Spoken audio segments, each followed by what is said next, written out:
Proverbs 14, Part A, the first 12 verses. Women with multifaceted wisdom, those with the ability to skillfully construct like a craftsman, with the insights that emerge out of their probing curiosity. Women like this are constructive. Yes, she builds and repairs her home. But another woman's self-destructive stubbornness and know-it-all defiance deliberately tears her own home down as she demolishes it with her own hands. Meaning that the ability to be constructive requires actual skill. But any child can be destructive and knock things down to their own detriment.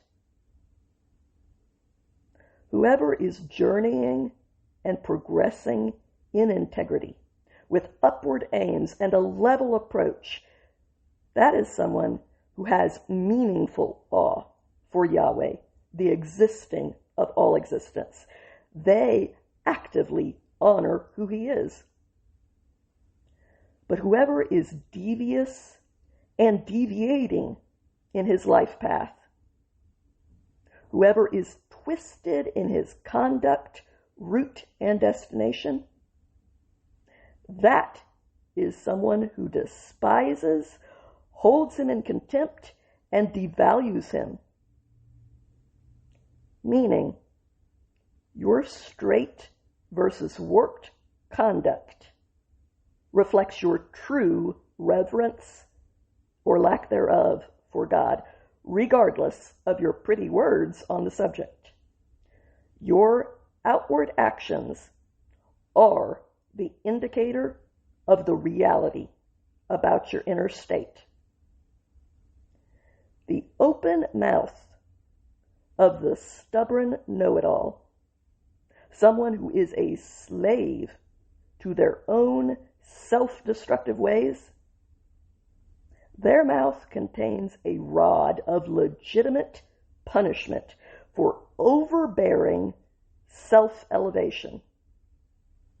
But the lips of the wise, or the skilled, protect them like bodyguards.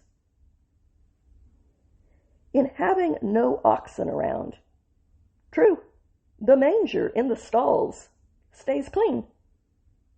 It stays clear and pure without much work to keep it that way.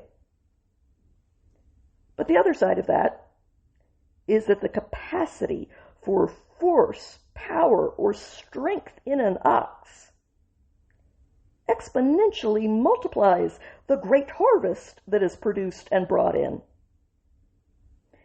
Meaning that unutilized and unproductive space is often simpler and less complicated, more easily ordered. But high productivity labor is going to require you to accept some disruption and to put more effort into simple maintenance in exchange for getting the increased returns that you are getting. Reality is always full of trade-offs. A solid, trustworthy witness, one who is reliable and devoted to the truth, will not lie, and he does not deceive.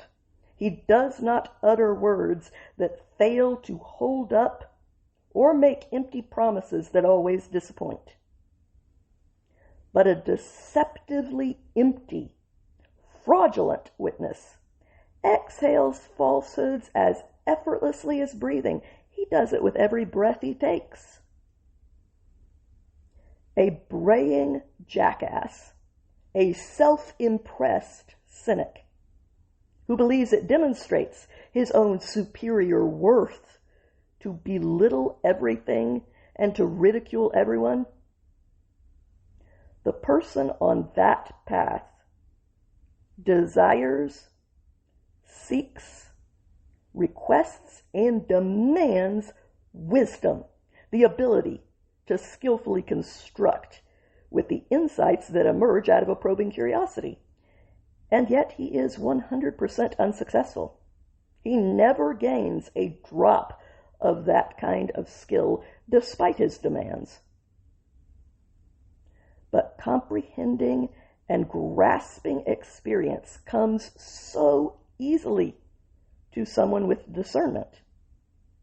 It is simple, light, trivial, and effortless to someone with the ability to distinguish between tangled, complex concepts, mixed truths, and conflicting interests so that they can construct and act accordingly. Meaning that dismissing and devaluing everything is no different than accepting everything, hook, line, and sinker. Either way, that requires no skill to do. And if you dismiss everything, you can't even stumble across wisdom because you automatically dismiss it like everything else.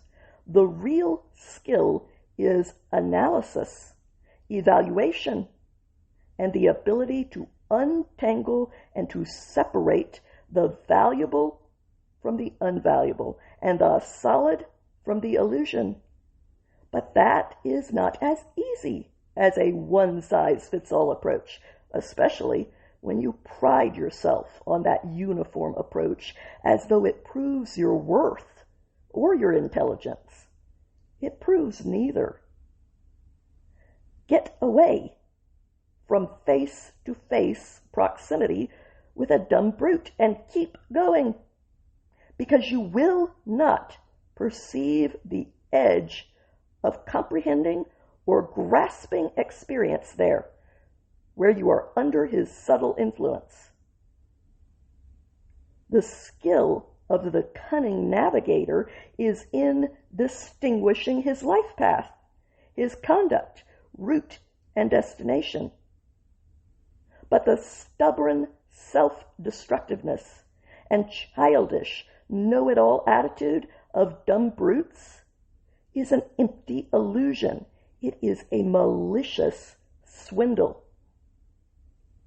Stubborn know-it-alls, people who are quarrelsome and rash, people who stubbornly insist on doing it their own self-destructive way, despite the evidence that their way is bad, and despite the consequences, these slaves to their own stubbornness belittle crossing a line.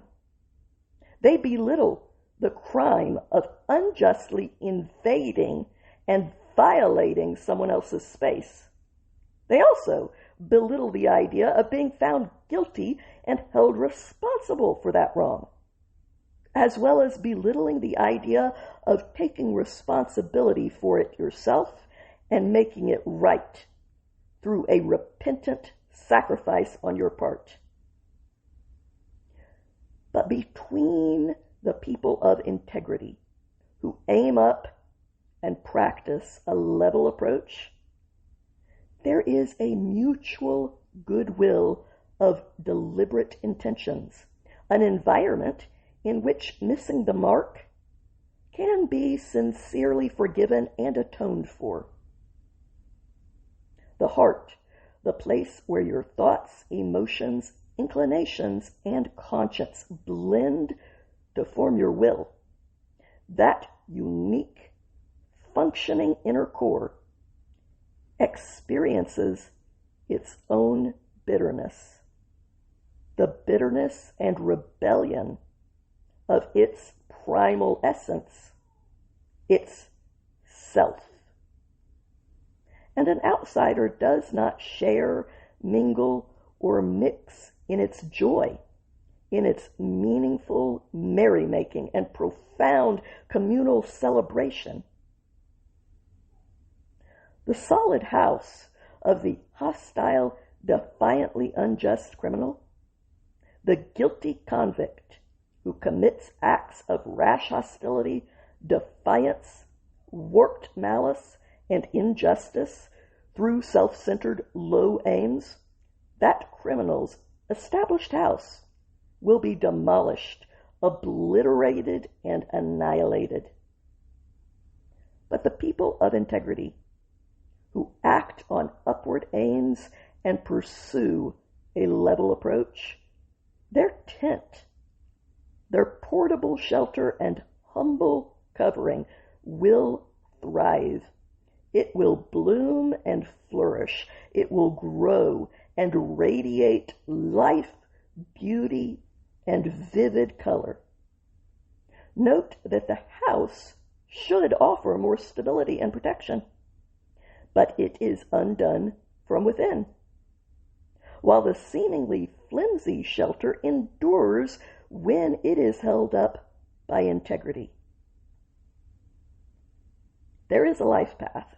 It does exist, a conduct, route, and destination that seems straight and right, even upward aiming, when it is directly in front of a man, when it is faced from that limited and biased vantage point of a mortal's one-dimensional perspective. But its eventual conclusion, its outcome, aftermath, consequences, and future, the part that he couldn't see from his own perspective, it is the various life paths of death.